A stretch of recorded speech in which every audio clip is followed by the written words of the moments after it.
This video is designed to go over some of the key concepts that we looked at in Lesson 1-9 titled Estimating Sums and Differences. So I'm going to show you how to estimate with decimals and also estimate with whole numbers. Estimating can be a little tricky in that a lot of times students think that whatever they put down will work since it's just an estimate and there's not an exact answer. However, with Lesson 1-9 and on a test and a quiz, there's going to be one specific way that I want all students to estimate, and I'll show you how to do it here on this video. So we're going to take a look at number 1, and we have 20 and 6/10 minus 5 and 4/10. So I'll just quickly rewrite that number.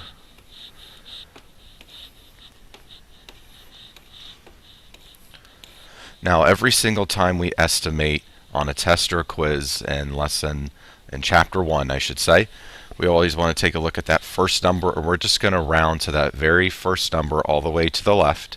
So we'll round to that number whether it's a whole number or whether it's a decimal.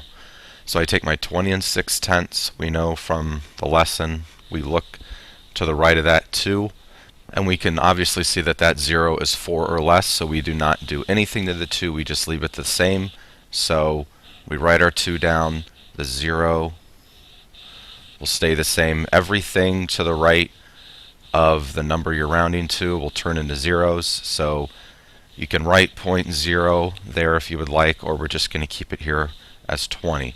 Now we'll look to the next number. We have 5 and 4/10. We're only dealing with 2 numbers here, so we're taking a look at the number to the right of that 5. That is obviously 4 or less, so the 5 stays the same. The 0 turns, or the 4 I should say, turns into a 0. So we'll rewrite the number 5.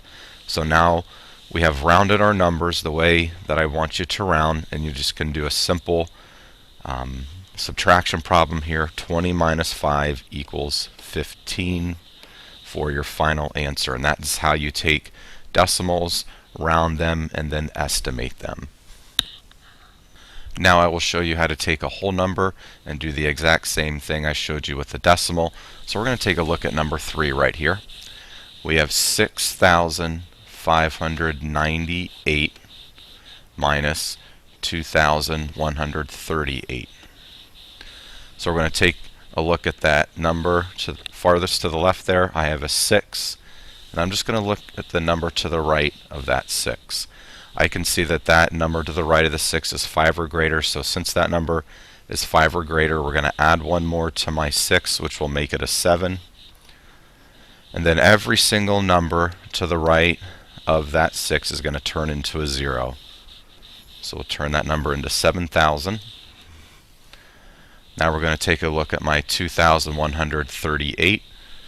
We underline the 2. Circle the 1, so I can see that that 1 is obviously 4 or less, so that 2 stays the same.